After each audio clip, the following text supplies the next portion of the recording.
Get ready, everyone, and you just might survive. Ruben and Jason are here with their X-Men deep dive.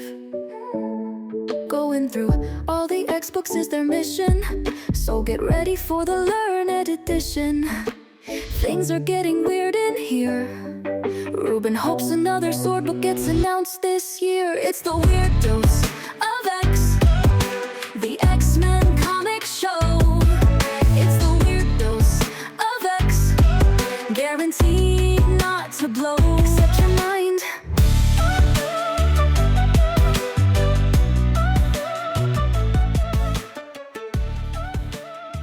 Welcome all you weirdos, alien zoologists, and everyone who wishes they had a medallion that would make all their bad thoughts go away. Prepare yourself to receive your 138th Weird Dose of X, the mutant member of your Weird Science family. I am your medallion-free host, Jason, broadcasting as always from the Wrong Turn Studio, perched high atop stately Weird Science Tower. And with me, as always, is a co-host who, unlike some other co-hosts I might mention, has a core directive to never abandon us, no matter what. It's my pal Ruben. Hey, Ruben, how the heck are you? Yeah, I'm not going to throw any shade at Eric. I mean, he spent a lot of time on of course not. The show, and it made it a place that was welcome for all of us, right? And I don't think many of us would be here with these side projects if he hadn't been there at the beginning. So I hope he finds happiness, whatever he's off to now. These shows can be pretty daunting too, right? Like prepping for them and getting it together, and we're just covering, it's a blast, and I'm enjoying it, but it is one of those things where as soon as we're done recording one, usually like an hour later, I get the link with the next week's books. Yeah. Like, oh, there's never any actual kind of break. So I get he's done this for a long time.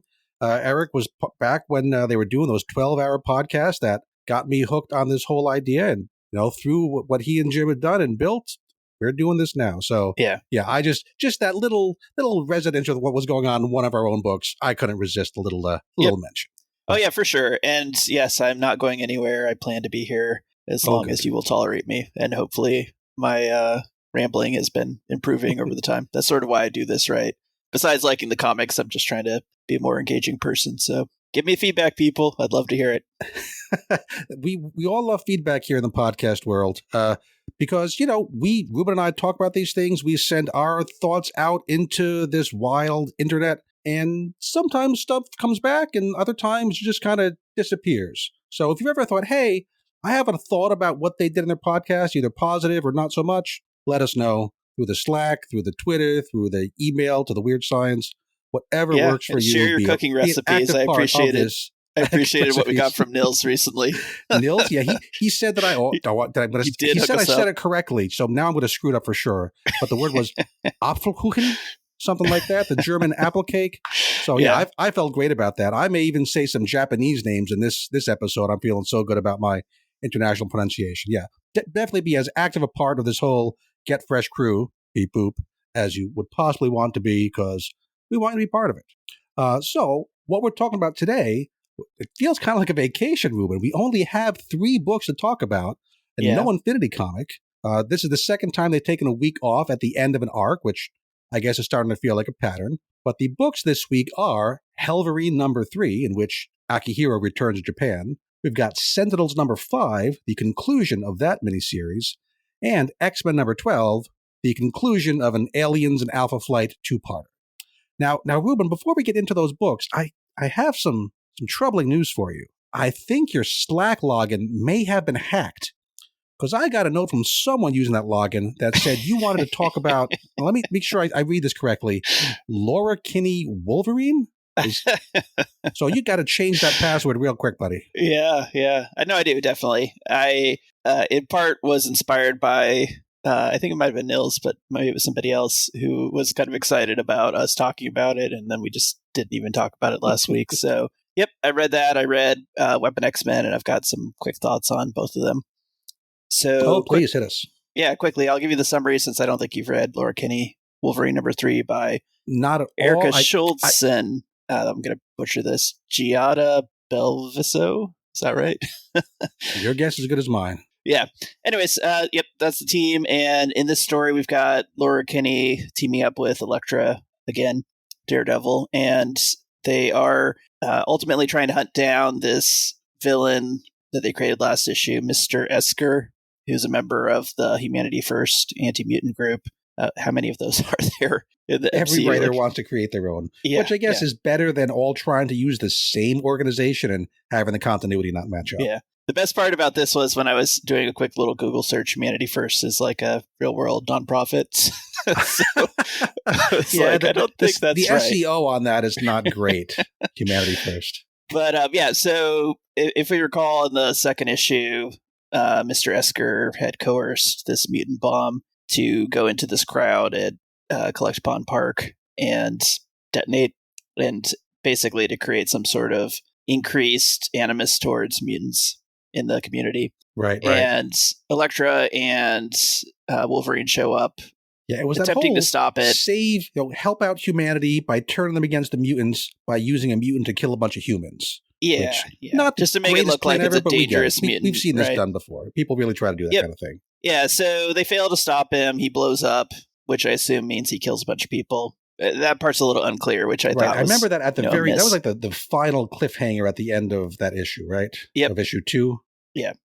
So he blows up, and somehow, even though Elektra and Laura were both there, it looks like Laura took the brunt of it, and Elektra was pretty much, uninjured. And so we see Laura kind of reforming, and in this moment, we see that like her entire skeleton is adamantium at this point, and there's a little side conversation talking about how when she was resurrected on Krakoa, they erroneously coated her entire skeleton in adamantium, not just her claws.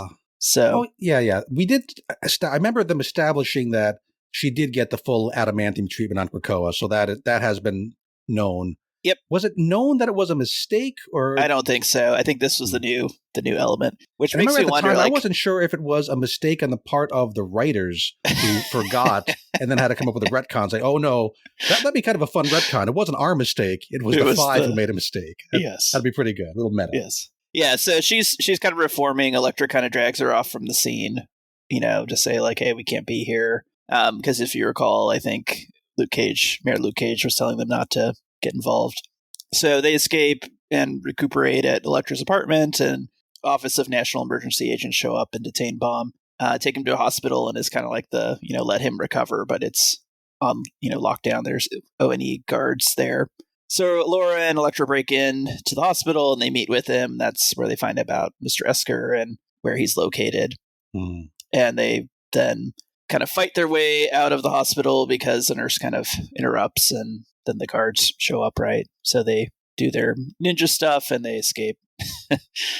And they don't have elite ass kicking or whatever Jitter has, but they do a good enough job and they escape, which is fun enough. And then they go confront Mr. Esker. And what I kind of like about this is we've got like the classic, hey, I've got a dummy switch bomb kind of thing, right? He's holding the detonator. Right. Dead man switch, yeah. Yeah, or dead man switch, yeah, that's the right thing. That's what it's called.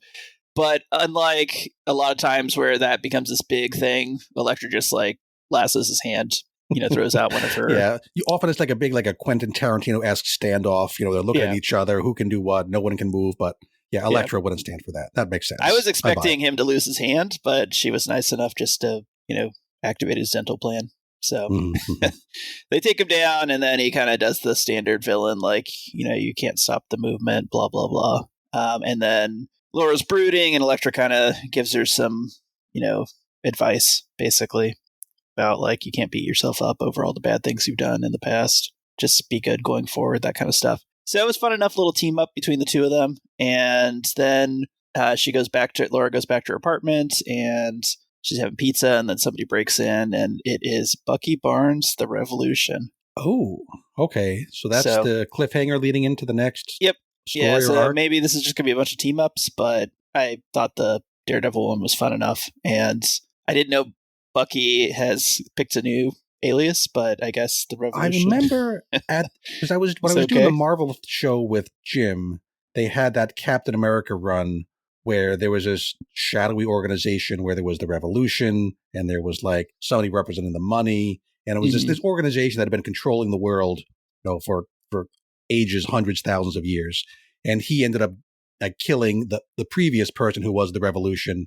And then he became the Revolution. And I don't know what he did since then. That's kind of the last time I've seen Bucky Barnes on the page. Yeah, he kept his name the Revolution, which is, it's just a little too, it just makes me think of Prince, frankly.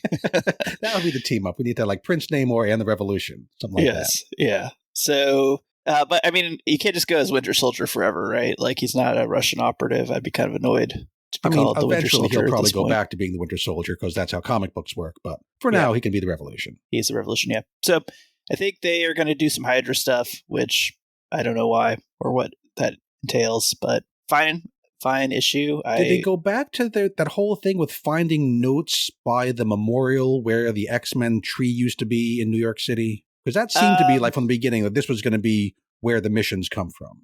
Yeah, she kind of mentions it. It's just like it's going to be a source of information and there's a lot of stuff to do. My life is complicated, that kind of thing. But it looks like Erica Schultz is maybe going a different direction for where she's going to get her missions, which I'm fine with that. I really hate and it's kind of silly to say this because this is sort of what we're getting anyways, but I'm not a big fan of like the episodic one-off, go here, fight this villain, accomplish this mission. Like are decent enough, almost like an old Marvel 2-in-1. What used to be the Thing would team up with people. Now it's Laura Kinney teaming up with people. And, there are worse things to have. So what kind of score would you want to give this thing? I can't really give it a recommended reading, but I'd give it a 6.5, like very positive. If you like Laura, you probably love this story, but it's nothing anyone needs to read, but I actually found it decent. The action was, I guess if good. You're a Bucky fan and you want to know what he's up to these days as the Revolution, I would not have thought to look in Laura Kinney Wolverine if that's what I was looking for, but I guess that's where he is. Yeah, and I also appreciated seeing more of one, right? We've seen them in X-Men and, I kind of laugh because we've had this conversation before about, are mutants a real threat, right? Is it irrational for people to be like, non-powered individuals to be fearful? And I kind of don't blame society for maybe not being too happy about, people showing up and blowing up parks and things like that. Yeah, that. And I mean, we'll see some more of that in Hellverine this week. Exactly how much that's in continuity or not, I guess it's supposed to be, but, things are going on there that should make people kind of little leery of mutants as well. Yeah. So what is going on in Weapon X-Men world then? Yeah, Weapon X-Men. So I got to that one a little late, and you had told me you felt like it was just a duplicate of the other Wolverine Deadpool. Yeah, I read through it. I don't remember too much about it. It has some extra characters. It has, what's the name of the guy, Jono, who's missing part of his jaw and chest? Oh, yeah. Good question. He's got it's not a black hole exactly. It was like a star power. It's got some other characters to it, but it really is up front. They're really pushing Wolverine Deadpool. I mean, that movie made, $2 billion. So they're going to sure try to milk that for all it's worth. And it felt a lot like the Wolverine Deadpool book, but I like the original, or the one that started a few months earlier, book better than Chamber, this one. At least that's the first issue. Chamber, yes, thank you. Yeah, so basically we've got, Wolverine in France, and something happens, like his elevator is sabotaged or something, and he realizes like he needs to, leave. And he's like, basically somebody knows that he's staying at this normal hotel in Paris. And was it like a gas or something that reduced his healing ability? Yeah, that's right. Yeah. So there's a gas, and then also the cable breaks and like the whole thing crashes to the ground, and he kind of like comes out of the burning elevator into the lobby and then relocates to a different hotel. And while he's in the other hotel drinking hydrogen peroxide or something, I don't know, something to try to like get the gas chemicals out of his body, Deadpool shows up. We'll need a chemist to let us know if that's solid advice there. Yeah. Only for people who have healing factors, of course. Don't drink hydrogen peroxide without that. Yeah, so Deadpool's there talking to Wolverine, and then their conversation is interrupted by this military aircraft showing up, and it's Cable. And Cable basically does his sort of standard, like, come with me if you want to live, like Terminator type talk. I mean, he doesn't really say that, but it always makes me think it's that's usually kind the implication. What he's doing. So Wolverine gets on this little jet helicopter thing, and Deadpool's tagging along because Deadpool does what Deadpool does. And we kind of get some banter between the three of them. And I thought the writing here was pretty funny. I typically don't like the Deadpool snark, but the way it was done by Joe Casey actually kind of made me chuckle a few times. Okay, that's good. Humor is tough for anybody to write, but especially Deadpool when you have those expectations that he's just going to be funny on every page. That cannot be easy as a writer. Yes. And I kind of like the way they show Cable and Wolverine. It's obviously annoyed, but at this point, this isn't the first time they dealt with Deadpool, right? They just know how he is. So you kind of see them with and this is, credit to the artist, Chris Cross, which is a kind of bizarre name. But that was a 80s hip hop group. I don't think it's the same one. Early 90s. They wore their clothes backwards. Remember that? They were like little kids. Yes. And it was for like 5 minutes, it was the fashion to wear your pants and shirts backwards. Yeah. But yeah, they're basically it was a different time. They're both basically like kind of annoyed with Deadpool, but at the same time, just kind of know they got to tolerate him and they're not going to be baited by his kind of nonsense. And funny enough, even in this issue, we've got, because Deadpool does his fourth wall breaking stuff. He's kind of like, oh, it's really funny that the three of us together. It's sort of like somebody's pushing this team up, which that made me laugh. At least it was very self-aware, right? Right. Yeah, so they go off and this is artificial. Somebody's making this happen. Yep. And, on one level, it turns out that Deadpool made this team happen, right? Yeah. To cut to the end. So it works both ways. So in the book, it was him that did it. And out of the book, clearly this team is being put together to cash in on the movie. So, yes. Works on both levels. Very Deadpool. I like that. Yeah. So they show up to London and basically they find Chamber drinking and saying, hey, you need to join us. And we get some more kind of witty banter, and Chamber talks about how, he's never really fit in on an X-Men team and doesn't know why they'd want him to join. And they're basically, Cable Scott is like, we're not asking you to join us. You need to come with us. Is it clear in the book why specifically they want him out of all the thousands of characters they could have picked? No, it's just Cable future nonsense, right? Cable's like, we need you specifically. I know what we need because I've seen. Yeah. Okay, I guess we got to roll with that. Yeah, and hopefully in the future it will actually be clear that he does contribute something necessary, but, they just add him. It's a weird choice. We don't get to see a lot of Chamber. He was here and there over Krakoa, but he was never like a front row character. Yeah. Yeah, and then we get another kind of Deadpool thing where he, which cracks me up, he names the team. He's like, hey, we need a team for this. And I think he does like a shout out to like, Morrison and everyone else, past X-writers. Because he says not Xavier, not Claremont, not Liefeld, not Morrison, not that Hickman guy. None of them ever thought of this name. It's such a stupid name. So again, I laughed. I was just like, this is great, right? At least they're lampshade the fact that it's a dumb name. Why not? And especially the Wolverine kind of like hand over his face. Just like nobody's like, just saying, no, we're not going to do this. They're just kind of like, oh, this is such a dumb name, but whatever. It's Deadpool. We'll just go with it. Yeah, it's a little self-indulgent as a writer, right? Because you're like saying, I get to use this meta concept. So if my jokes are funny, that's great. Yeah. If my jokes are bad, well, that's the joke that my jokes aren't funny. So it's almost a little playing with a net there. Little bit of a cheat, maybe. Yeah. So Cable then says, hey, the mission that we need to go on is going to Latveria, where we're going to intercept a rampaging Thunderbird. And this is, I guess, how this issue becomes a One World Over Doom kind of crossover. Because I guess this takes place slightly before Doom's announcement to the world. But you still don't want to create an international incident by, kind of conducting military operations in Latveria. Could be bad. Yeah.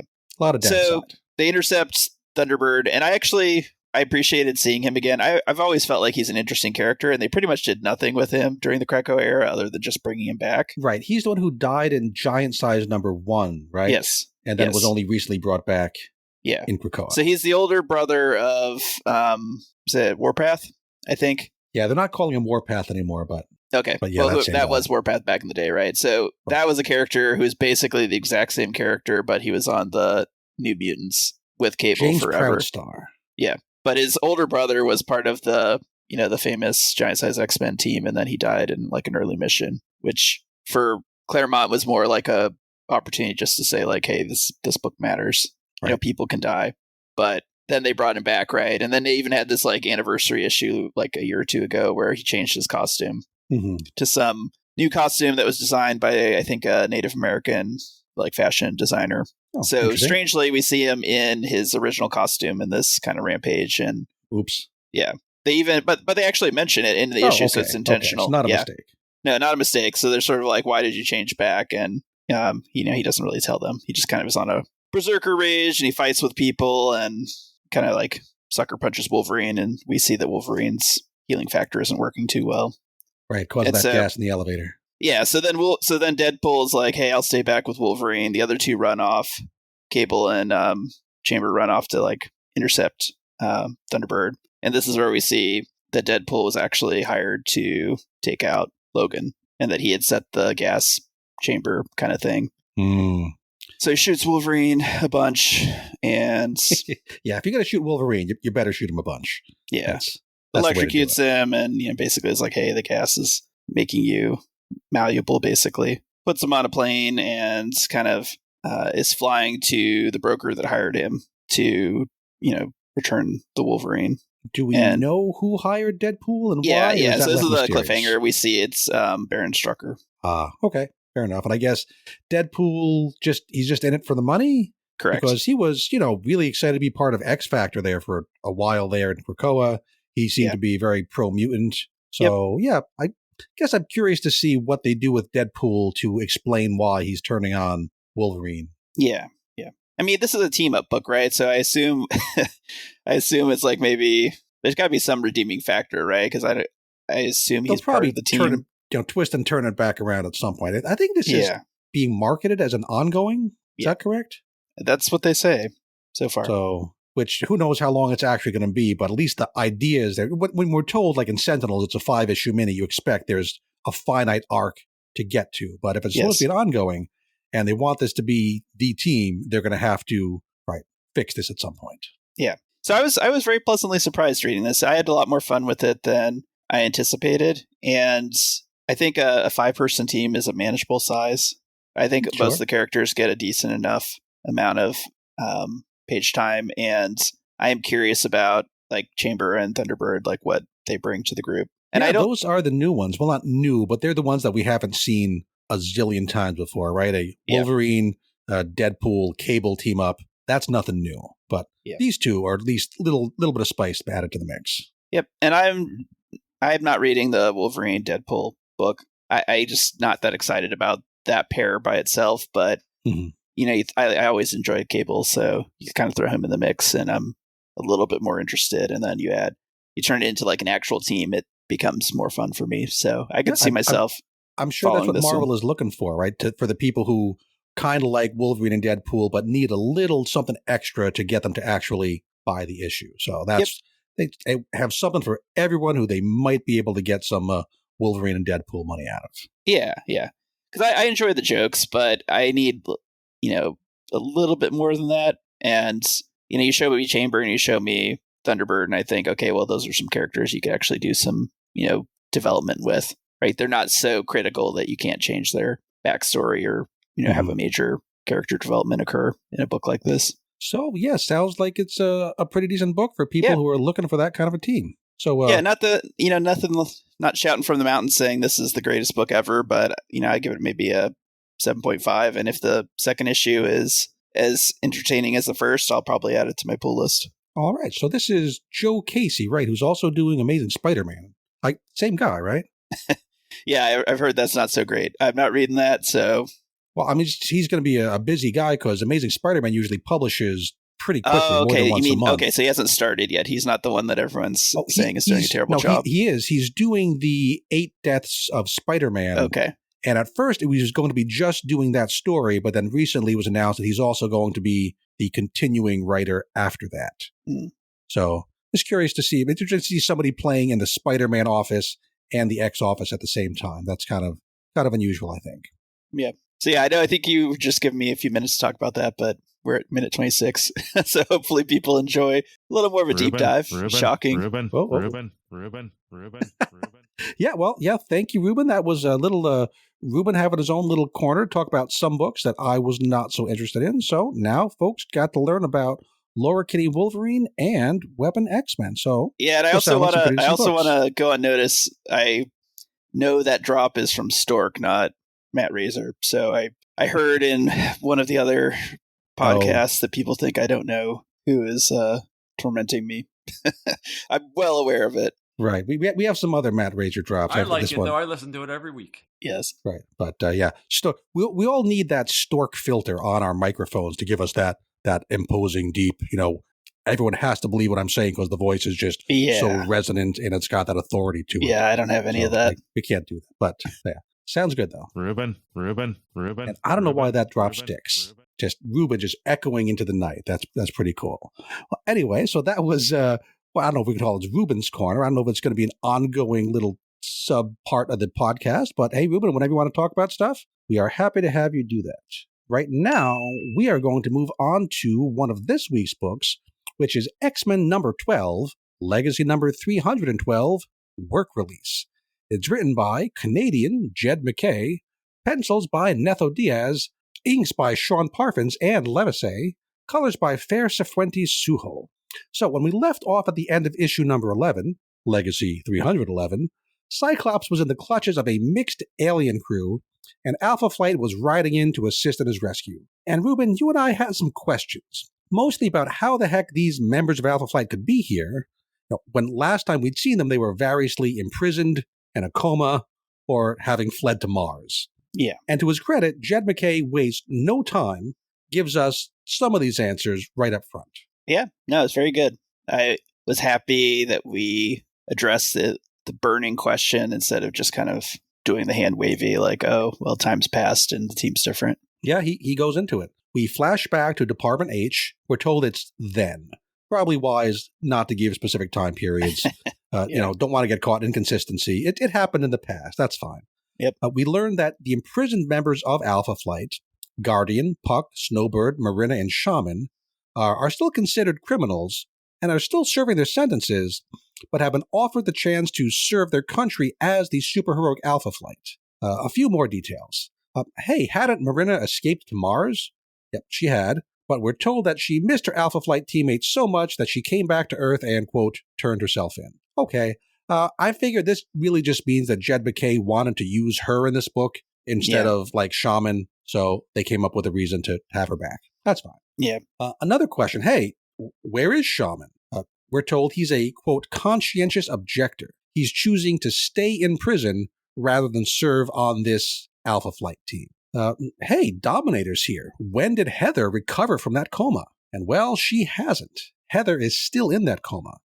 The woman currently nicely filling out that Dominator costume isn't Heather McNeil. Vindicator. Vindicator. Yes, thank you, Vindicator. They've changed names a bunch, but this is certainly Vindicator. Thank you for catching Vindicator, and Guardian. Yeah, but they always... Was there, it's really obnoxious that they flip those teams, yeah. There was an Alpha Flight member called Dominator at some point, wasn't there? Maybe I made that up. It's Vindicator now. So Vindicator is not Heather McNeil. Yeah, which I thought it was. I think I probably in last recording was like, it's 100% Heather. Which, did not work out at all. I mean, you were supposed to. I mean, that's not you being dumb. That's Jed MacKay and his, nasty little tricks. Which, it was great. It was good. This person in the suit, we don't get a first name, I think. We're just told she's Agent Arsenault. At least I think how you say that. It ends AULT, but it's all Frenchy-like, so I think it's Arsenault. Mm-hmm. She works for Department H. She's a new character, and she's basically Alpha Flight's parole officer, keeping an eye on them. Mm-hmm. What do you think of these explanations, Ruben? Do you think it gets the job done, or do you think it's not enough? No, I was fine with it. I liked it. It was a big surprise. And it creates a new dynamic, right, where we've got kind of a leader for the team that people kind of tolerate because they want to do good for the world, but, she's not one of them, which I think creates an interesting dynamic. Yeah, it's almost a Thunderbolt type situation where some versions of Thunderbolts have had, bad guys being watched over by an official person. And here, they're not really bad guys because we rooted for them as they helped out the mutants against the wishes of all of Canada or the Canadian government in that miniseries.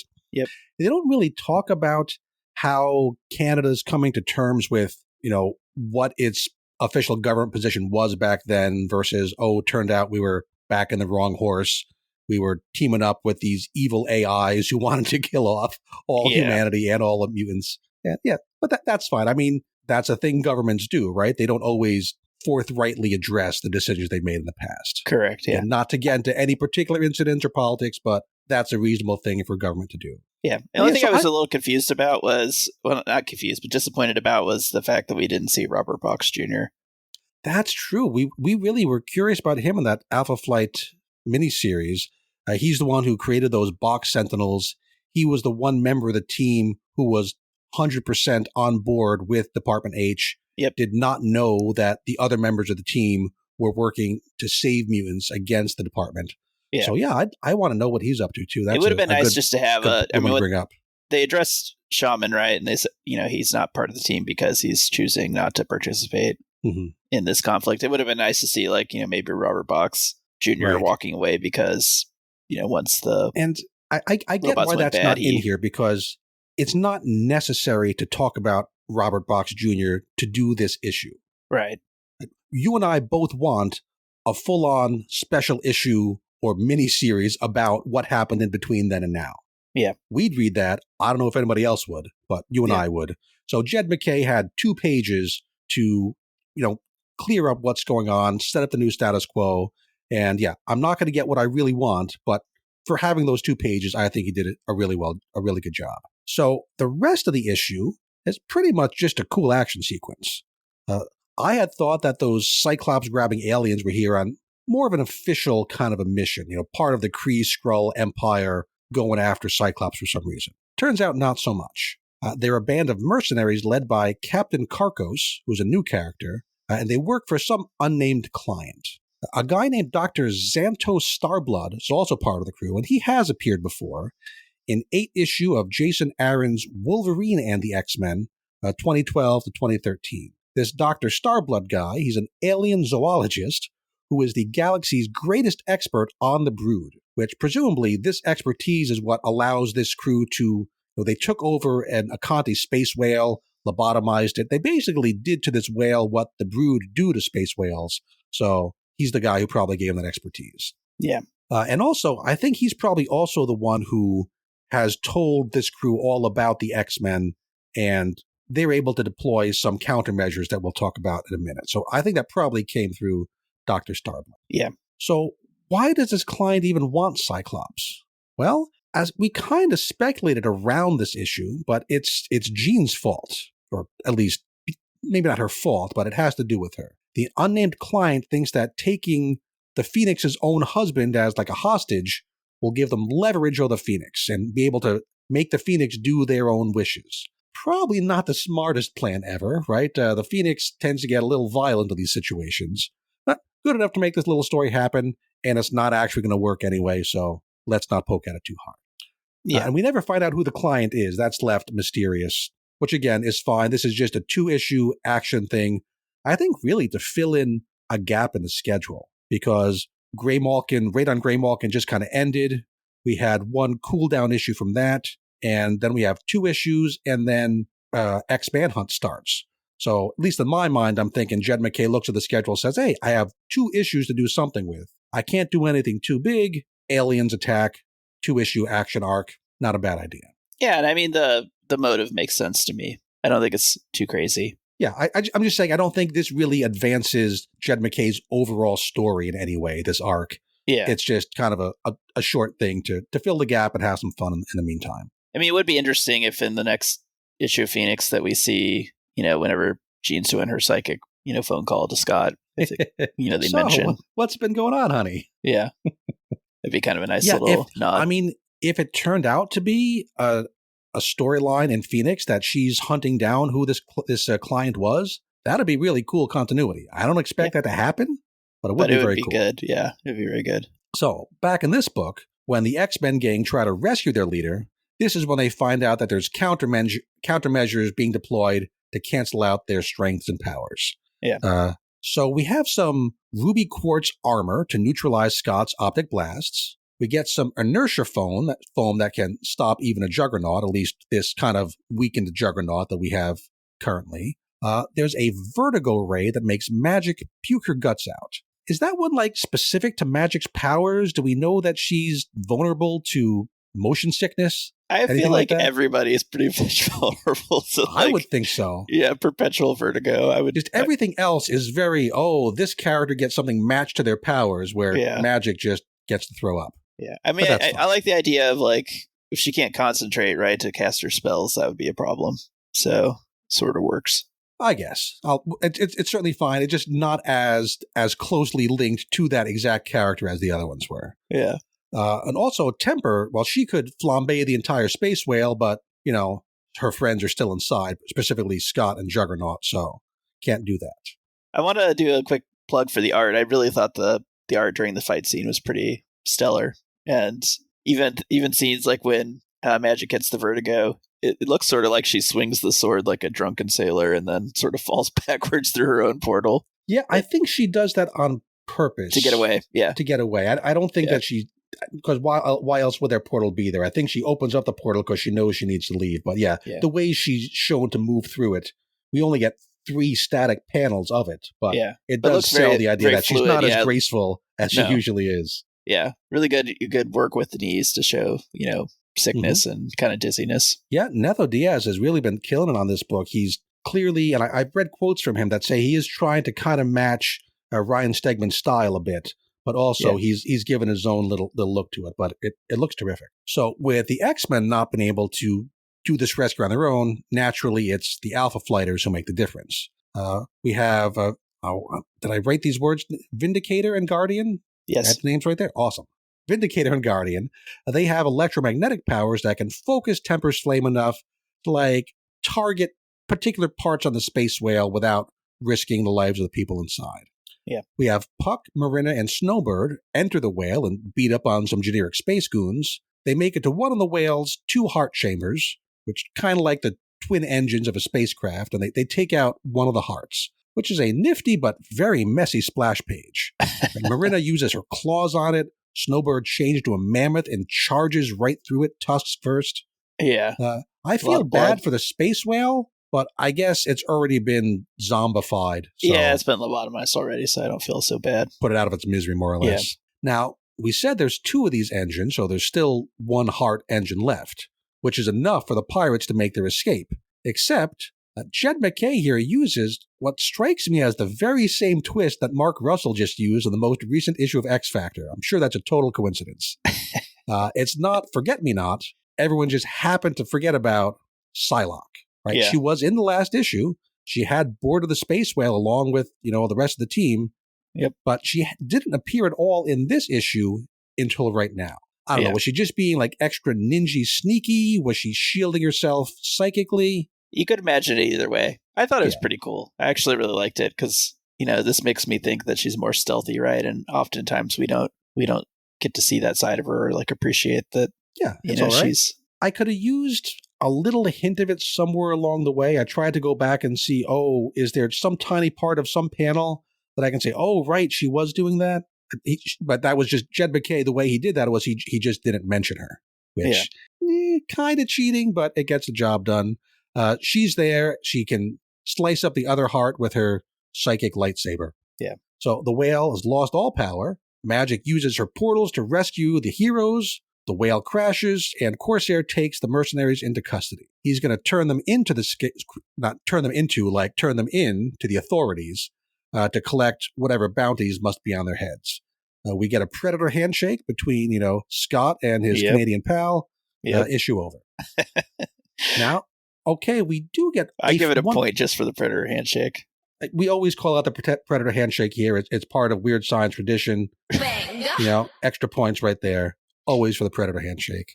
We do get this one final panel of Scott looking, quite shocked. He almost looks like he's going to accidentally open up his ruby quartz blast, but he shields it up really quick. A little bit of leak out the side. Oh, he's so excited he has a little bit of a leak. We can identify as we get older. And what shocks him is Beast radioing in and telling him that Professor Xavier has escaped from Greymalkin. Yeah. But we'll worry about that next week. Nice to have it mentioned here. We're going to get X-Manhunt coming up, but always good to have that little link between issues to pull things forward. And I'm interested in that storyline since Scott was the one who was like, keep his butt in jail, right? Like he was not it was up for rescuing They're Xavier. definitely going to have to talk about that because Xavier said he didn't want to leave. And then just a couple months later, he's running apparently across the country. So I'm curious to see how that's mentioned. Curious to see how they deal with the whole, I'm not Prisoner X. Prisoner X is somebody else. Yep. I hope that gets cleared up. But again, that's 3 of our 4 issues next week are all X Manhunt. So any questions we have either will be cleared up or we'll have all new questions next week. Yeah. And I kind of liked the conversation between Scott and Guardian where he's like, hey, we can, you were there for the mutants during the Orcus attack. Like, we'll bust you out if you need to be busted out. And they're like, nah, we can do good and be heroes, as part of the prison gang. Yeah, Guardian says, I'll be free soon enough. Now, whether that's because he knows he has a particular sentence to work off, whether he has a plan to get out from under Department H. Yeah. I don't know. I don't know if we'll find out because when we'll see Alpha Flight next, who knows? I hope we get to see them soon. I like them as a team. And again, I want to know what happens to Roger Box Jr. Yeah, Nemesis too, right? Heather Hudson, Nemesis. Right, Nemesis, sure. Yeah. She's in a coma. It'd be nice to see. In that coma. Yeah, gotta see what happens there. So I was kind of happy with this. They did a good job of showcasing both teams as being badasses, and the art was really fluid. It just felt like an action, like a really good roller coaster action. For movie. Sure. Not the deepest story ever. Fills in this gap nicely. Has some cool action. We get to see Alpha Flight, which just in that I'm going to give it some extra points more than just a standard X-Men action issue because I like seeing these characters, like seeing that backstory filled in. Yep. So if this was just an action issue, I'd probably be at like a 7-8. With Alpha Flight, that stuff, I'm going to give it 8.3 out of 10. Bonus half point for Alpha Flight. Yeah, I'll go up to 8.5. I just really enjoyed this issue.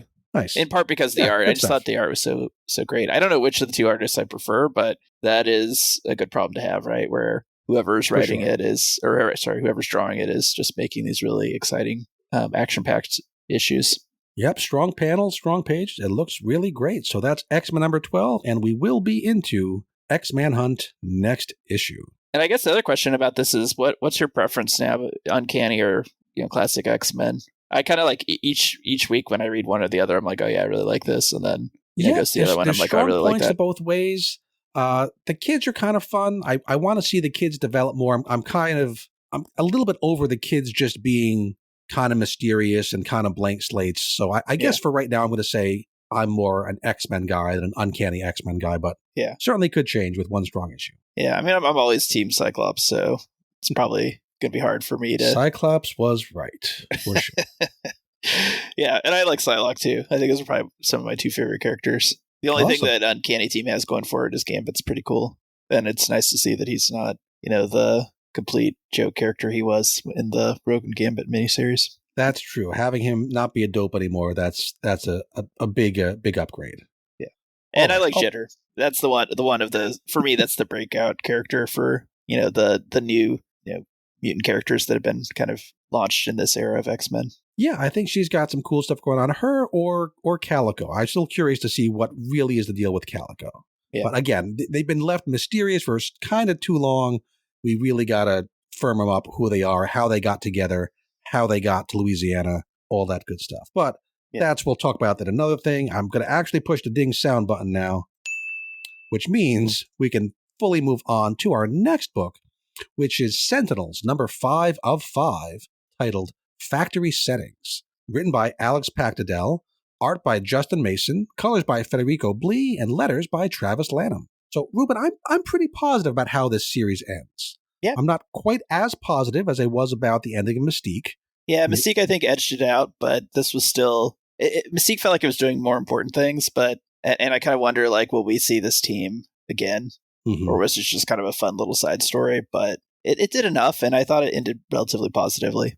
Yeah, they're very different series, even though they're linked in my head because they're the 2 miniseries that happened during this era. They're the 2 best things that have gone on since the end of Krakoa, and they even had their little 1-issue each-way crossover. So in my head, they're kind of connected, even though tonally and what they're trying to accomplish is very different. Yeah, and I'll say, I'm sure we'll get into it in detail at the end, but the kind of preview of X-World in the future was done in a way that I felt was intriguing. I was like, oh, I wonder what that refers to. We'll absolutely talk about that. But just in big picture, I think there's a little bit of hand waving going on, explaining some things in this book that didn't happen in Mystique, which was, like a well-oiled machine, like your watch. Every piece really fit together so perfectly. And also Mystique, I think, is better as a self-contained story, right? You could hand that trade to someone and they could read it and have a good time, where to understand what's going on in Sentinels here, you need to know all about the current situation in X-Men world. You need to know about a pretty obscure miniseries from 20 years ago. Yeah. So so it's tied in differently. It's just not quite that perfect little, here's a book, read it, you'll love it kind of thing, but still really good. I mean, some huge Justin Seifert fan is going to be like, this was the greatest story ever written. Both of them, but right. When you're just kind of like, Justin who, it's a little bit lost on you. Yeah, and if you're willing to go back and read that Sentinel series from, again, 20 years ago, I think it's worthwhile. And, because we're in 2025 and Marvel Unlimited exists, you can do that.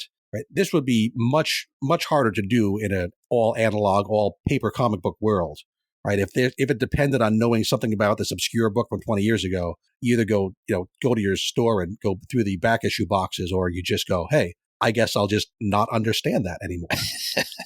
So in some ways, the internet is a good thing. Not every way, but in some ways. Also, you get to listen to podcasts like this, who, if you don't want to go and read all that thing, we'll give you what you need to know. So this issue, the cover's pretty great. It shows our 4 main characters, Drumfire, Lockstep, Voivod, and Sawtooth, laughing and cheering as they ride off into the sunset, or maybe away from the sunset, on the back of this giant robotic Sentinel. And they're happy. They're almost like surfing. It's very cool. They win. Everything goes nicely. And Ruben, is that how this story really ends? Yeah, it's a cover that captures exactly the tone of this, this book. It doesn't, but it kind of captures some of it. And I think there's an intentional irony here. At least that's what I'm reading into it. Yeah. I mean, for one thing, because all these covers are published way in advance, so we don't want to be spoiled to the ending. Yeah, so I don't mind the cover at all. It's just kind of funny when you read the issue.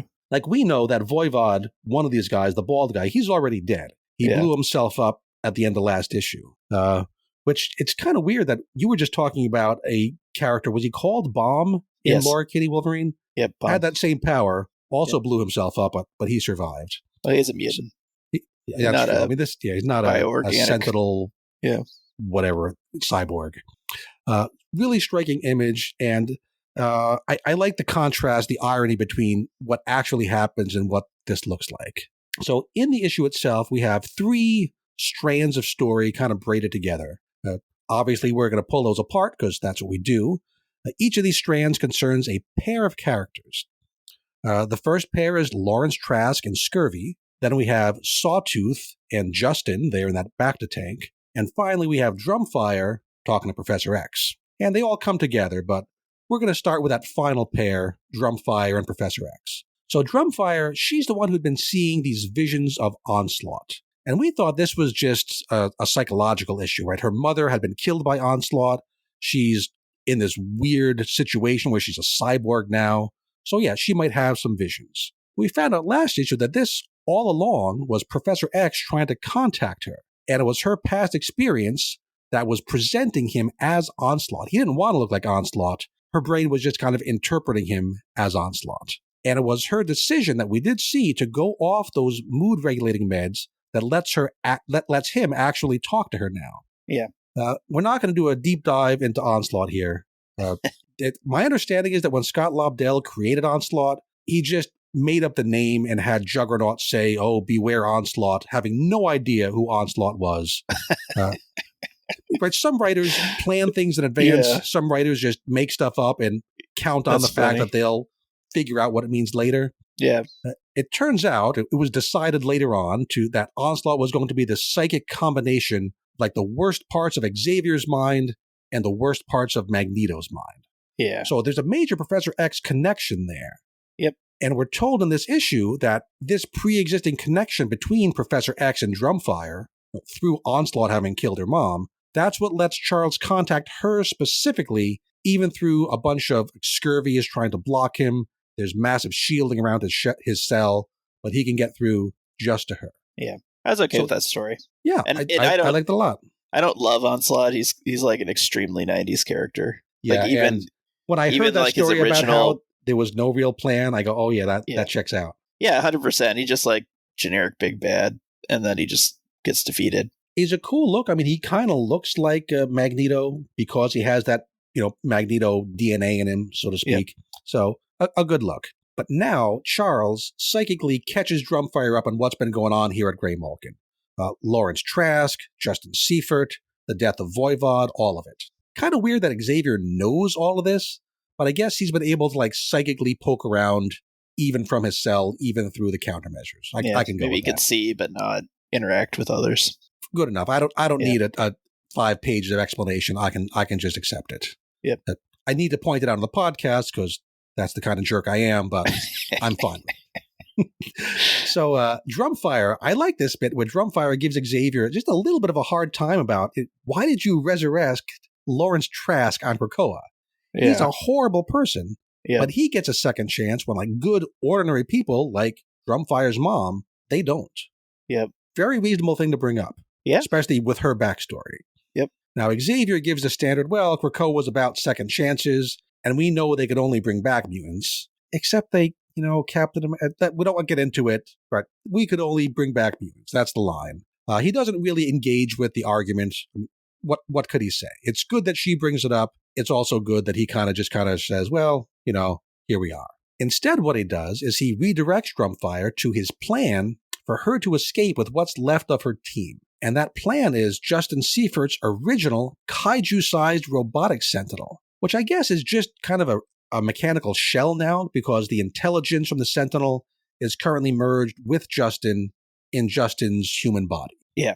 So that's that strand of the story. They'll come back, but now we need to pop over and see what Sawtooth and Justin himself are doing. So we go back into Lawrence Trask's secret lab, the one that I guess nobody else in Grey Malkin was supposed to know about. Justin's still floating there in his bacta tank. Sawtooth has started grafting. Justin explains that grafting is all due to that change he made to his Sentinel's core directive, changing it from kill all mutants to never abandon us no matter what.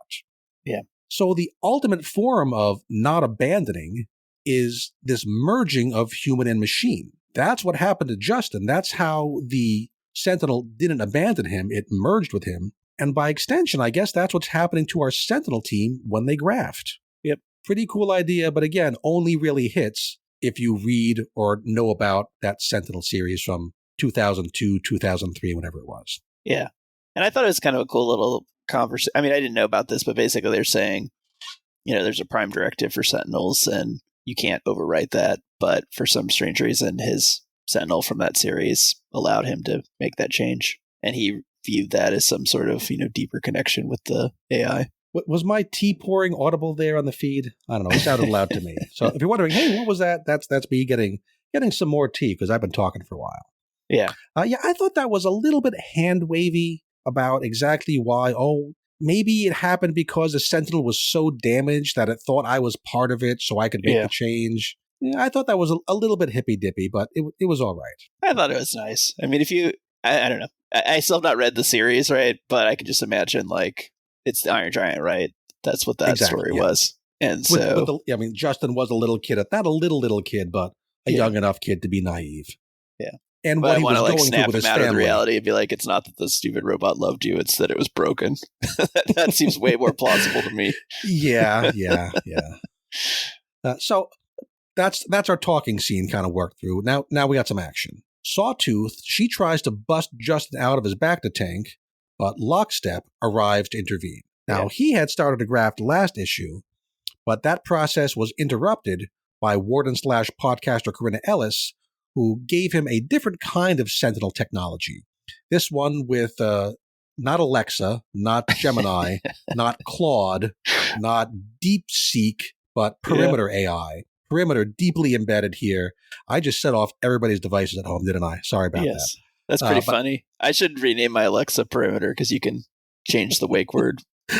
That would be a little creepy. My family would be really confused. Is deeply embedded now into his whole mechanical body. And Lockstep shows very little of his old personality here. It's pretty much all Perimeter. Even his speech balloons have this odd, bumpy, in Star Wars, they call it greebled, how you have these little bumps all around the outside of the spacecraft. A different look. I've never seen a speech bubble like that. What do you think he sounds like? Because usually those different speech bubble means it sounds different. And this isn't quite the robotic mechanical voice, I think. It's got to be somewhere kind of in between. Don't know. It sounds exactly like Alexa. Stop saying Alexa. Yes. Jim's going to have to bleep all those. You can change the voice of your Alexa. Edit that out. And you can make it like British, so I'm just going to assume it's like the British dude voice from Alexa. I cause enough trouble by saying "Okay, Ruben" and having people's, Google boxes go off. So let's Alexa, change your voice. Grief. Ruben. And so here we are, the perimeterized Lockstep. He arrives. He uses his laser vision, which I guess he has now, to remove Sawtooth's right hand before she can punch the back to tank open. He promised her, though, that, hey, Perimeter can fix you right up. Probably a coincidence, but this totally reminded me of Hellion's backstory that we just learned about in NYX, or had foregrounded NYX, where Hellion got both of his hands removed by a Sentinel. Mm-hmm. She loses just the one. Sawtooth strikes back by using her own specific Sentinel power to kind of start to tear apart and absorb Lockstep's tech. We've seen her do this kind of thing before. It doesn't go very well for her. They fight across the mansion grounds. Lockstep looks like he's about to finish Drumfire off when she's saved by the giant fist of a massive Sentinel smashing down on Lockstep. Yep, she has been rescued by Sawtooth and Justin in that Sentinel. The fight continues even more, with Perimeter taking full control over Lockstep. Lockstep's last true words as a human being, he gets just one regular human-style speech balloon in this issue, is to apologize to his son Kevin, who we saw in prior issues. He's worried about his wife and his son and trying to get them enough money, and that's why he murdered all those mafia dudes. But he's been worried about his family. His last words to apologize to his son. Sad moment. Yeah. But now it's sad because he tries to do a call out to his son to say goodbye, and the AI is like, can't do that. So now his speech balloons change again, now to the bubbles with little jagged points that Perimeter's been using. Really cool use of these speech balloons by Travis Lanham. We don't often call out the letterer, but it really tells the story of what's happening to him, where he's this new kind of Sentinel, then just for a second he's a person again, and then he's Perimeter. Yeah. So really, really kind of sad there. And now I have lost my place in the notes. Jim. Edit that out. There we go. Okay, so yeah, at this point, it's all Perimeter. Lockstep doesn't live here anymore. So now it's Perimeter versus Drumfire. I'm probably going to keep saying Lockstep. That's what we're going to call him. She gives Lockstep a good blast with her energy breath power. And now it's here where I kind of get lost in the action, going from page 17 to 18. She blasts him, then we turn the page, and are they both flying through the air before landing back in the crater? I don't know what happened here. Did you follow this any better than I did? No, not really. I mean, my guess is that maybe after her, like, he was the one that's flying, right? And so then she like sonic blasts his face, and maybe it's like a crashing airplane, right? Because without him being like fully powered, I imagine he just loses his flight powers and kind of just crashes into the crater. And then like maybe some self-repairing happens where he like gets up before she does. So why is she lying semi-unconscious? Was it just the blast took so much out of her? Was it the landing again? It's the crash. Yeah, the crash landing into the crater is my guess. I'll go with that. That could have been a little clearer there, or maybe I'm just a dummy, but I think that could have been clearer. Yeah, it definitely could have. And then I also kind of laughed that even though she's like semi-unconscious, she wakes up when she's getting choked out. Well, I mean, that'll get your attention, I guess. Yeah. So in any event, the fights ended because Sawtooth was able to free Justin from his back to tank. Yeah.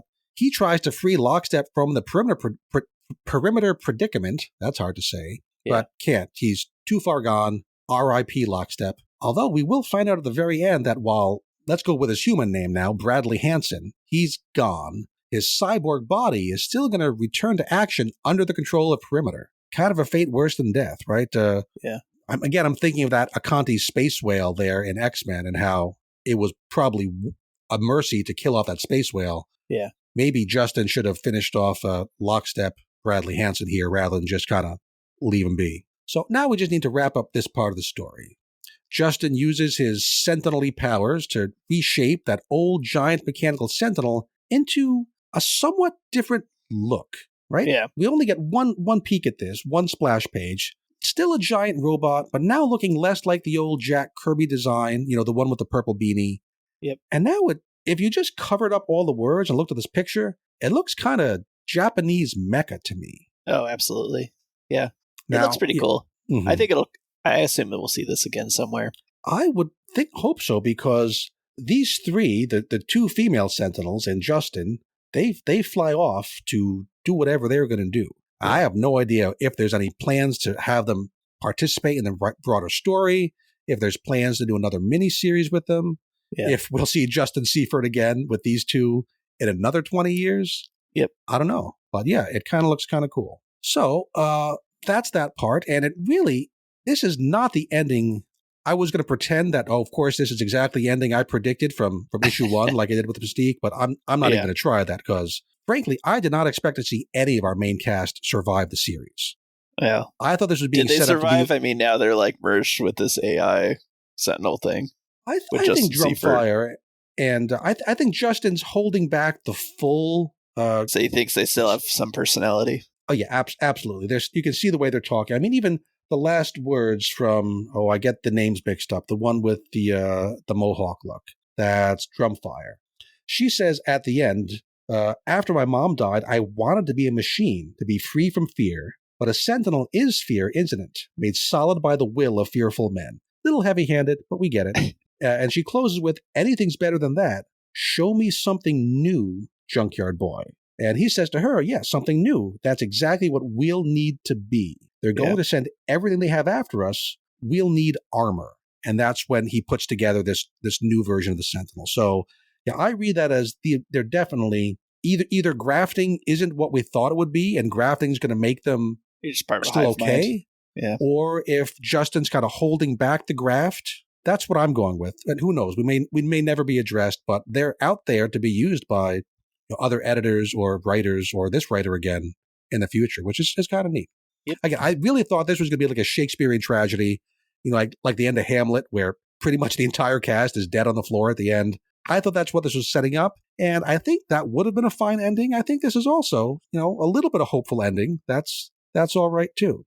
Okay, that's 2 strands down, just 1 left. What happens to Lawrence Trask, and why did Uncanny number 10 have that editorial note making sure we knew that issue takes place before these last 2 issues of Sentinels? I feel like it's the same answer. They're definitely closely linked. After I read this issue, I think I even posted it to Slack, now I know why the editorial note was there, because we weren't too sure when we read Uncanny. Yeah. Now we know. Larry's story bookends this issue. We open with a flashback to him as a kid at his mother's funeral, with his dad giving him that medallion that will suppress his mutant future-seeing powers. Dad calls it magic, which is, you want to explain to a kid what it is. Magic is good enough. Young Larry says, quote, but it's Mommy's. And the dad says, she wanted you to have it. I don't really follow this bit, because as far as I know, Larry's mother was never even named. And in the wiki, she's just written down as, Lawrence Trask's mother, Bolivar Trask's wife. Yeah. The medallion, as far as I can tell, because I haven't read all those old issues, but, I can read a wiki. What I understand is Bolivar Trask, the dad, he had this medallion built for his son. So I don't know why the kid thinks, knows this medallion exists. It's not brand new to him, but he thinks it belonged to his mother. If anyone else out there knows the history of this, it can fill in that gap. I'm very curious. Is this new, you think, Ruben, or is this something I should be able to figure out? I mean, maybe it's just showing that his dad's a total jerk, right? He wants his son to wear the... Well, I mean, he's Bolivar Trask. Of course he's a jerk. Yeah, he wants him to wear the mutant suppressing, collar. And, right. The way he does it is he's like, oh, this was your dead mother's. Yeah. But even before the dad brings up that it was the mom's, the kid says he recognized it as having belonged to his mother. That's what gets me. It's just a tiny little thing. Maybe it's brand new. I'm very curious about it. So, but he's definitely got the magic. I mean, was the mother a mutant? I can't tell. I don't think we know anything about her. Yeah. This seems to be implying that the mother was a mutant and maybe had this same sort of power as her son. That's what this issue seems to say. But as far as I know, that is not established canon. The mother was Destiny. Oh. Married to Boulevard Trask. Dun, dun, dun. Oh, or Mystique. I mean, it could have been neither or both of them. They can do that. So yeah, very, very, very mysterious. Or maybe I'm just a dummy. One of those two possibilities. We come back to present day with grown-up Lawrence now in the clutches of a very scary-looking scurvy, a.k.a. Philip. This is a terrifying picture of this guy who started off looking like he was, just kind of a weak person, kind of subservient to podcaster Corinna there. Yeah. But now he's very much a villain in his own right and just terrifying.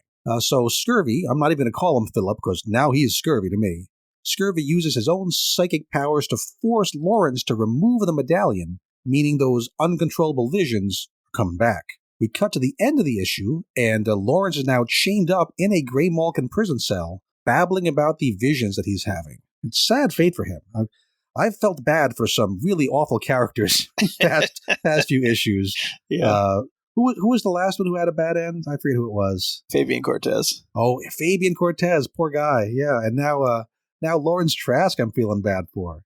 He was given a second chance on Krakoa, and he did not make the best out of it. No. You could kind of, in a way, say that he had good intentions, right? That whole wolf thing, he was trying to prevent mutants and humans from killing each other, kind of these Sentinels were going to keep them apart.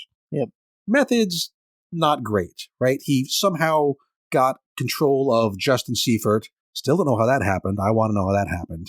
And he used bits of this kid's weird Sentinel merged body to create these new Sentinels. So not saying a full-throated defense here of Lawrence Trask, but he had a little bit of a good intention there. Yeah. But now let's talk about this babbling he's doing at the end, because he sees the future. Maybe this can tell us something about what's going to happen in the Marvel Universe going forward.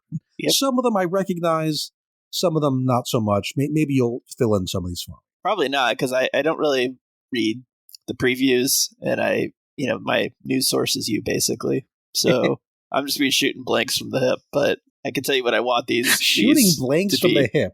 Yes. That sounds like a medical issue, but that's between you and your physician. We already have 2 kids. We don't need 3. That's a little personal. Let's edit that out. So here we go. The first one he says, in the future, the Dark X-Men will rise.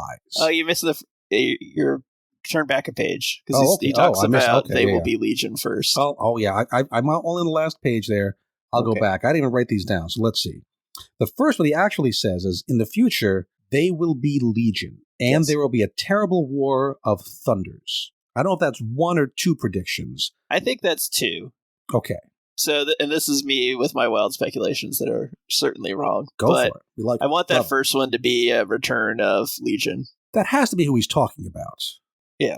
Now, the thing about Lawrence Trask's predictions is they can be next week, or they can be 10 years from now. So we don't know if... I guess you're right. It's like a totally zero-sum, like, Legion will be back prediction. Exactly. Alex Pacadell, I'm sure he talked to his editor and said, okay, give me some things I can talk about that are going to happen soon. But then if he makes up things far in the future, it might not be linked to anything actually going on in the X-Office. Maybe. His prediction will be like, Mystique will get her powers back. It's sort of like, obviously. Sure. That's going to happen at some point. I think Wolverine will kiss Jean Grey. I want to see Legion again. He was fun in the Cy Spurrier's stuff in Krakoa, and he kind of disappeared. It'd be nice to have him back. Although I could see him coming back. I could see him coming back during the X-Man hunt, like his dad, to his dad, on the run. The thing about Legion, though, he's so powerful a character that he can kind of break stories. Yeah. So if he's going to come back, you have to have some plan for exactly what he's going to do, or just stuff's going to go wrong. Okay, that's Legion. We think Legion's going to come back at some point, maybe soon. Yeah, Terrible War of Thunders. I'm guessing this is a Storm thing. And then I was wondering, is Storm and Thor going to get together and duke it out for some reason? That makes sense. I mean, we know Iodele is doing lots of big things with Storm and Eternity. Thor left the Avengers team to not exactly to make room for Storm, but that's basically how it worked out. Wasn't he being accused of something? Yeah. He had something else going on, but it was like Storm joining the team kind of made him feel like he could leave. Something like that. So probably something about those two not seeing eye to eye. Then we turn the page, and then we get to what I had written down as the first one. Yeah. In the future, the Dark X-Men will rise. Yeah, which I like. I liked the Dark X-Men storyline, so tell me we're getting some Maddie Pryor back, and Havoc, I'm down for that. It could be about those ones who have been called the Dark X-Men. I've seen speculation, so this isn't me. I think this was just some people on Reddit or maybe on that House to Astonish comment section. See, people speculate that this might have to do with 3K, who, as we know, are creating mutants their own. Yeah. They have their own kind of mutants on their team. They'll be the Dark X-Men. Could be. Yeah. Who knows? Next one. In the future, a Wolverine will see the stars. I have no guesses for this one. I don't even know. Is it Laura? Yeah, so this Logan? Is the one that interests me the least, but I was thinking this is probably Logan going into space to see Jean for some reason or other. Could be. Is it connected to the Adamantine story? Maybe. Again, this could be another one. A Wolverine will see the stars. This could be Alex Pactadell just making some stuff up. He turns on the Oscars.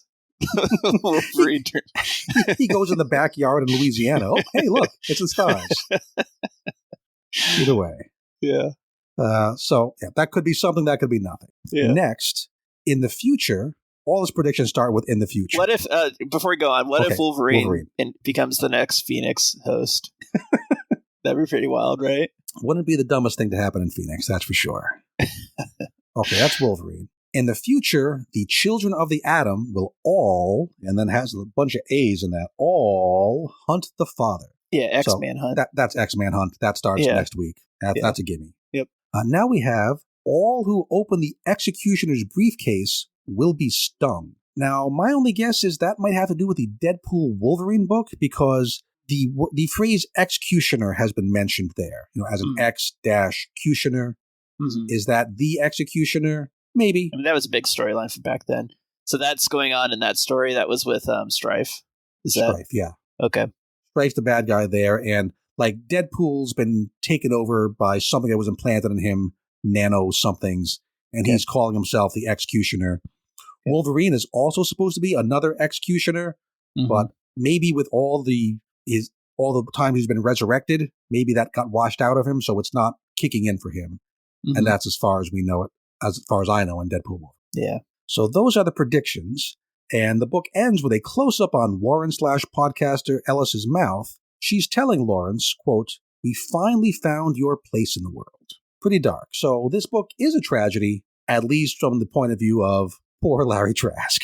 Yeah. And you know what I'm actually hoping? I'm hoping this isn't the last time we see him, because I actually dig this sort of, hinted at speculative future stuff. Mm-hmm. And we got a little bit of that back in the day with, was it Immortal X-Men, where we had like the sinister gossip stuff? We had sinister gossip. We had some things Destiny said. Yep. She's usually good for that.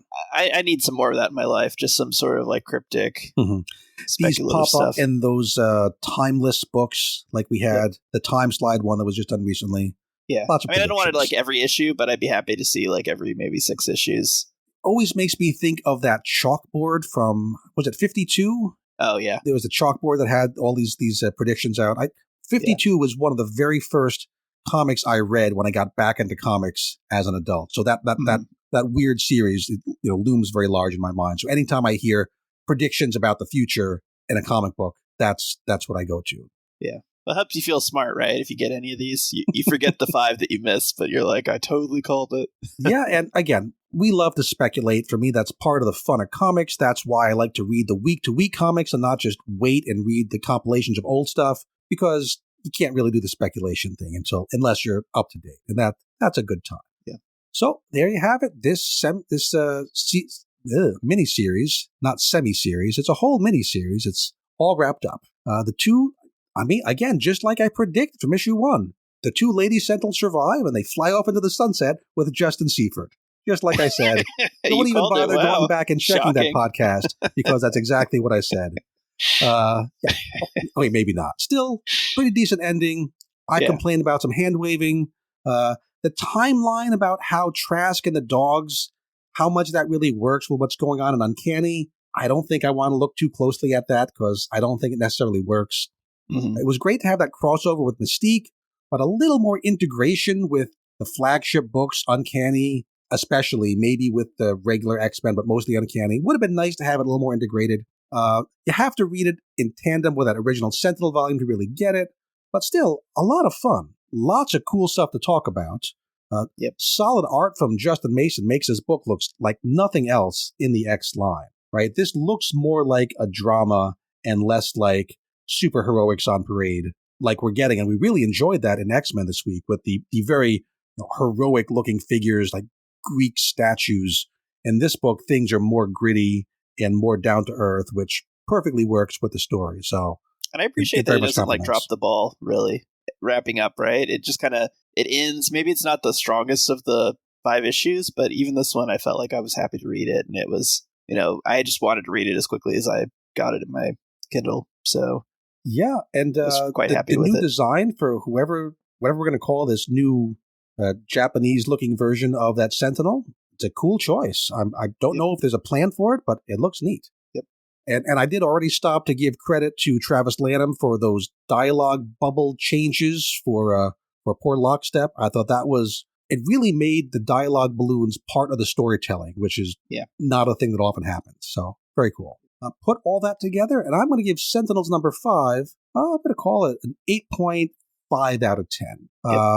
Whole mini's been a pleasant surprise. Second best thing that's happened in the X world since the end of Krakoa. And yeah, folks should definitely read it if they haven't already. It is good stuff. And now you know about the connection to Justin Seifert, so it won't be a surprise, but you'll know what's going on. How about you, Ruben? I'm going to also go 8.5. I really thought it was a great story and ending, and I can't say enough about how cool the series was.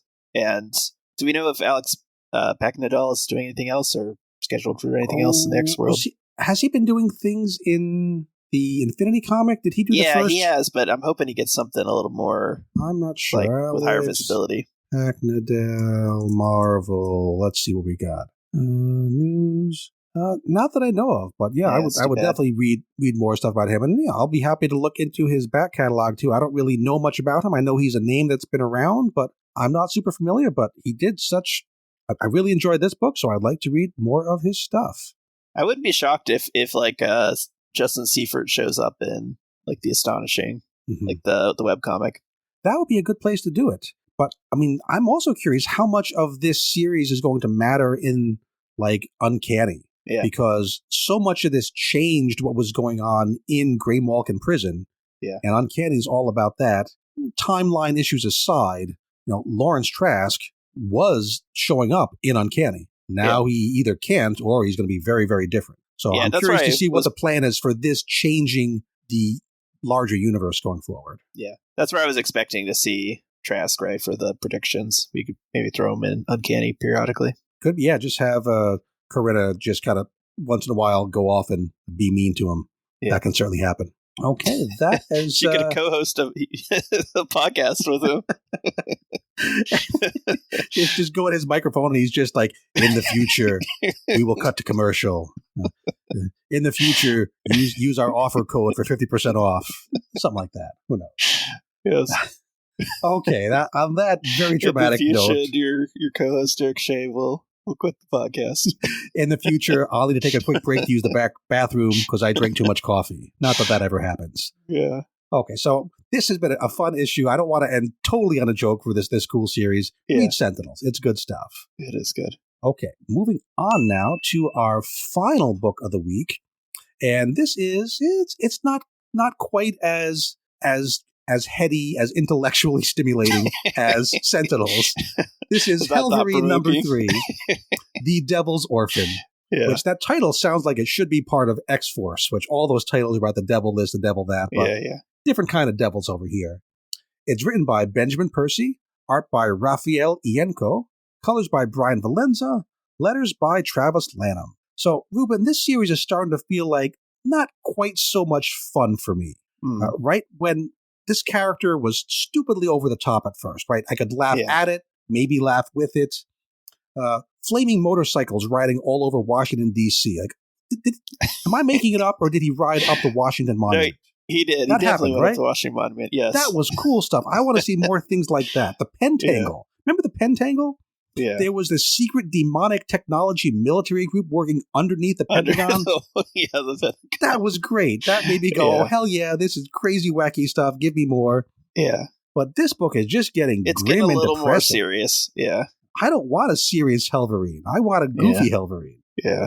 So in this issue, we start off by having Doctor Strange tell us about mutants around the world just suddenly going evil and gruesomely murdering tons of people. So like we said, there's reasons for people not to be so happy about the mutants among them. Yeah, I kind of laugh about that. And the art here is gruesome. I mean, the art is well done. It's just not the style I want from this book. Again, so this is, I use the beets metaphor. You could make me the best dish of beets ever. I'm not going to like it because I don't like beets. And this to me is having that kind of problem. Yeah, just imagine you live in like the Marvel universe and you pick up the paper and they're like, oh yeah, mutant train conductor like murdered everybody on the subway.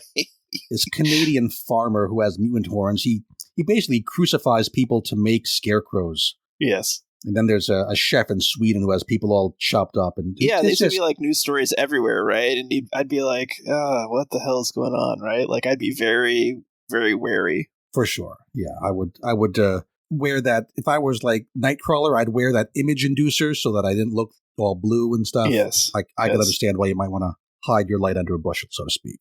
Yeah. And Doc Strange now tells Akihiro that all of these demonic clusters are happening at sites where Akihiro himself has experienced, quote, great personal tragedy. Yeah. And then he shows us this globe, and Ruben, I counted, there's at least 30 dots on this globe. Now, I know Akihiro's had a tough life, but great personal tragedy at 30 plus places around the world? Yikes. That's I wondered rough. about that, and I also wondered about Doctor Strange knowing about his backstory enough to kind of like, this is where this happened to you, right? Like, where is he getting this? He's not psychic. I guess he's read Dark Wolverine more issues than I have. But I mean, I can understand the dots in Japan. No problem there. Some in kind of Western Europe, Central Europe, sure. Then there's a bunch in like northern Russia on the edge of the Arctic Sea. Yeah. Why was he spending all that time there? The globe didn't even turn, right? We'd see up in... Yeah, we don't see North America at all. Yeah, North America, there'd be a lot of stuff like where he was couple killed. Dots down by Madagascar. Yeah. Why was I think I'm probably putting more thought into this map than Marvel Editorial did, because I don't know if they have. Oh yeah, we definitely have plans to tell the story of Akihiro and his many tragedies in Siberia. Looks like you should hang out in the Middle East. Looks pretty good there. So far, yeah. Quality of life. Mm-hmm. And then Doctor Strange gives Akihiro a book, the Book of Lamentation, that's going to help him decipher demonic codes. And he has to give him a book because Doctor Strange now says, sayonara, sucker. I got to go and be in my own book. And this feels very forced, doesn't it? Extremely forced, yeah. I kind of laugh where he's like, I can't do shit for you. Like, did Ben Percy, Doctor Strange. Did Ben Percy not know that he only had Doctor Strange for 3 issues? Because it sure felt like he was being set up to be, the guy in the chair, the person in the background for the whole series. He was he was going to be like a very big featured character, and now he's just like... right, he was the one keeping Akihiro on the straight and narrow. If you go bad, I'm going to kill you. And I was like, I gotta go. Here's a book. I don't know if this will help or not, but I gotta be places. Yeah. And by the way, that book, Doctor Strange of Asgard, that comes out next week. And that's Jim's problem. That's Jim and Matt's problem, not us.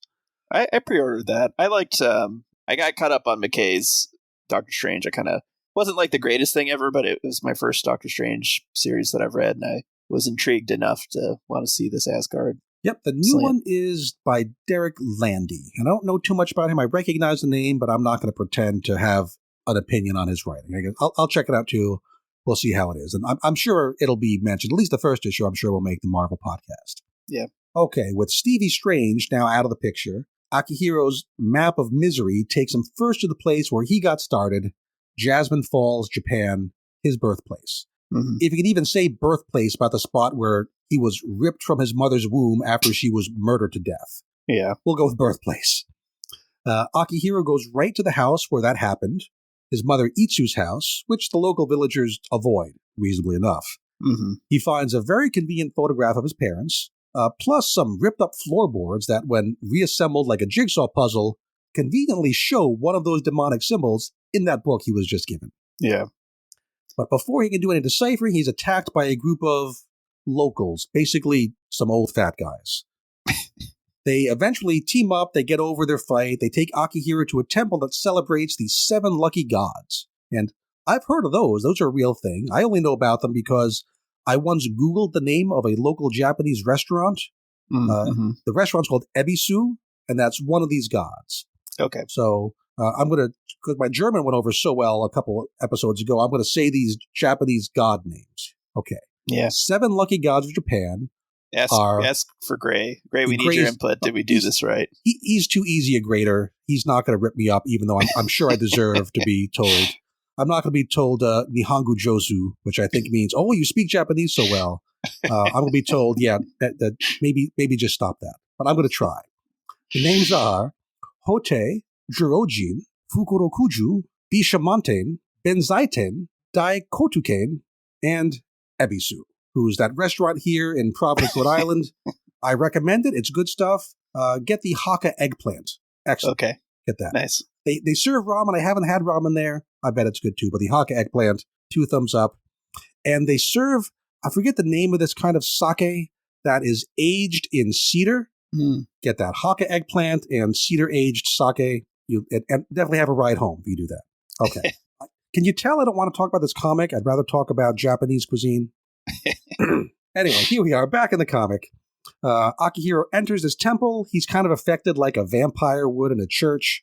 Yeah. Holiness versus demonic nature, not so good. One of the old dudes gives him a talisman to protect him, and even flat out calls it an omamori, which I only took notice of because an omamori talisman plays a big part in Ultimate X-Men right now in that version of armor. So that was an interesting little coincidence. There's a kid chained up in the temple. Again, super dark stuff. We get a flashback to a man in a red cloak showing up. Mysterious figure. People kind of only see them out of the corner of their eyes. And he's the guy who took up residence in Itsu's house, painted that demonic symbol on the floorboards, and called forth something evil that we'll see. I like that bit. It felt pretty creepy and in an interesting way. Yeah, it's a very Ben Percy thing. He's done spooky stuff like this before. It felt like something he'd do. It feels enough like a Japanese legend, a Japanese horror story. Yep. It was fine. It goes by very quickly. I could have done with more of that story and kind of less of the surrounding nonsense. Yeah, it could have been more focused on the ghost story bit. Yeah. So there in the past, after this red figure shows up, some kids start disappearing. Some dogs get murdered. We get to see a dead dog on panel. That's nice. That's what I want to see in my comic book. Not fun stuff, Ruben. There's no demons riding motorcycles up monuments in this. I want that more and fewer missing children and dead dogs. Yeah. That's just when I saw the red cloak person, I was like, is that a Zazzle? Like, what's the Zazzle doing in this? But I don't think it is. No, it's just your random demon, I think. Yeah. So back to the present day, and Akihiro uses his new book to translate the symbol to mean defiler. I don't know how it helps to say that. I think we already kind of knew it was something bad, but we get to put a name on it. Yeah. Distant scream. Akihiro goes to investigate. The chained up kid gets out of his chains. Incompetent job there. How hard can it be to chain up a child? Not that I have any experience, but it seems like it should be pretty easy. Just saying. I'm also confused about this thing where Akihiro goes, I don't know how to translate this. I mean, he has like a massive conversation with these guys, like saying lots of ridiculous things, and then he's like, I can't say the word defiler. Like, really? That's the thing you don't know how to say? That is oddly specific, for sure. So let's see. Akihiro, he finds one of the old dudes impaled on a suspiciously pointy tree limb. Very convenient. He turns around and he sees what did that impaling. It's a demonic version of his mom. Gets worse, though, Ruben. Gets worse. It's not just his mom. If you look towards that demonic mother's demonic nether regions, yes, you see like half emerged from her nether regional area, like the limbs of a demonic baby, which I guess is like kind of Akihiro himself. Yes. That's not fun, Ruben. This is not a fun panel. That's awful. It makes me feel bad. Yeah. I don't want to think about mothers dying pre-childbirth and their demonic baby still half inside them. That's not what's going to make my day better. Not my thing. Yeah. This is like a Hellraiser type thing, right? I never actually watched that, so I don't know, but it's super what I imagine. Edgy. It's really like edgy, but not fun. Yeah. So this book is not badly made, right? It's doing what it intends to do. I just don't like what it intends to do. It's just too depressing. I don't want to. I'm sure we'll watch Akihiro kill a demonic version of his own mom. I don't want to see that. I don't want to revisit the other 29 places where Akihiro has experienced great personal tragedy just in this hemisphere. Yeah, so if this book keeps going this direction, we might end up dropping it, unless you talk me out of dropping it, because if it goes this way, it's just not fun for me. Yeah, how do you feel about that? The whole benefit of this was that it was like extreme camp, and that's what I wanted, right? You need to have a story that matches your story, Hellverine, not something like that's serious. And did Ben Percy think the first series of Hellverine was serious? Yeah, I'm afraid he might have. Yeah. I thought he was in on the joke, but I'm afraid that maybe I thought I was laughing with, maybe, oops, I was laughing at. Yes. I don't know. So yeah, Raphael Ienco does a super solid job of drawing all this misery. The gore looks gory, the demons look demonic. I'm sure other readers out there are liking this a whole lot. I'm making up a new score for this one. I'm going to give this a 6.66 out of 10, because that's kind of what it deserves. Again, other people are going to like it, not for me. How about you, Ruben? Yeah, I'm not enjoying it as much. It's not bad, like you say. It's just, and I often like dark, but it's dark in a way that makes me feel bad. It's kind of mean-spirited, yeah. Yeah. I need like over-the-top ridiculous. Not. You could even have like some of this stuff in here that we have, but there's nothing that kind of like balances out. The tone of it like, is just ridiculous. It's unremitting. Yeah. So maybe 6-8, but it's not something I'm enjoying. So I kind of feel you in saying like if it's like this for 2 more issues, we just wrap up the arc and we'll see if it's a busy week and something has to be dropped. Probably this one, because again, this doesn't feel like it's really matters to the ongoing universe so much. I do like seeing Akihiro. Kind of curious what happens to him, but yeah, I want a little more fun in my comic books. And this is a series I really feel like could benefit from a crossover, because you could have some real shenanigans with like a ridiculous Hellverine paired up with somebody, right? That'd be fun, yeah. And maybe that would give some levity to the story. My hope/prediction was we saw, which Kung Fu character was it? It was from the Heroes for Hire. What's his name? Power Iron Man Fist. And Iron Fist, yes. Yeah, we could definitely get that. That'd be great. Because we saw Iron Fist was killed off in his own anniversary celebration issue. Hilarious. Right. And then that final panel, or maybe it was the bonus panel online where we saw him starting to burst out of his grave, right? Yeah. That's the book I want. Yeah. The goofy pairing of undead Iron Fist with undead Wolverine Jr. That's a rollicking good time. Yeah, no, that'd be great. You could have some like hand ninjas that they're fighting or something. Sounds great. But I think I'm getting a little tired of like the gross out. I mean, I guess that's where I'm going with this, is starting to like veer into Ben Percy, like body horror stuff. The thing that really turned me off of his X-Force run. And we're kind of getting back to that, which is not my favorite. Like, I don't need to see a picture of body parts cut up on like a dinner table, which, we got that. You're going to get a lot of that in this book. Let me look at that. Did we get anything at Previews World? How many things are coming up in this? I don't even know. Yeah, so yeah, we'll see. If you love this book, folks, write to us. Tell us what we're missing, what's great about it, why you want us to keep talking about it. Otherwise, there may be a little bit less Hellverine in the future of the podcast. Wait and see. Okay, that is enough of that semi-miserable experience. Next week, we jump into X-Manhunt, which we certainly hope is not a miserable experience, because we get 3 parts of it right away next week. And Tom Brevoort pointed out something cool in his Substack newsletter this weekend. If you look at the top of the X-Manhunt issues, you see a tiny little kind of, not a stick figure, but a little silhouette of presumably Charles Xavier. And as the issues go from 1 to 7, or 1 to 8, I think it's 8 parts, how many parts it is, that little figure moves across the top of the logo. Kind of neat. But the issues we get next week are Uncanny number 11, which is X-Manhunt Part 1, NYX number 9, the penultimate issue of that series, which is also X-Manhunt Part 2, and Storm number 6, where we know she just had that whole Eternity power-up thing. So I guess we'll see how that works out, but it's also X-Manhunt Part 3. And then separate from that, because it takes place in the past, is Wolverine number 7, and we'll see more about that whole adamantine situation. So just 4 books next week, plus probably an episode or a chapter of that Infinity comic, and that sounds like some more fun. Curious what happens in X-Manhunt. I really want to know why Charles Xavier changes his mind, decides to skedaddle. I want to know what's up with Prisoner X and why that wasn't Charles Xavier himself, which is something I've been kind of wondering about since the very, very beginning of this era. Would like some clarity on that. So we'll see what we get. Sound like fun to you, Ruben? It does, yeah. I'm excited to see what's going on with this X-Men hunt. And it's kind of surprising that I'm excited after... I mean, I'm not really getting event fatigue. I think this is the way to do it, where you have your kind of regular story, but, just kind of a shared direction. Now, easy for us to say since we're reading all the major books anyway. Probably more of a pain for somebody who maybe just wants to read Storm or just wants to read Uncanny and now has to buy other stuff. But hey, we'll let you know if these issues are any good, and we'll definitely talk about that next time. And Ruben, before the manhunt starts, what else could our loyal listeners do to pass their time?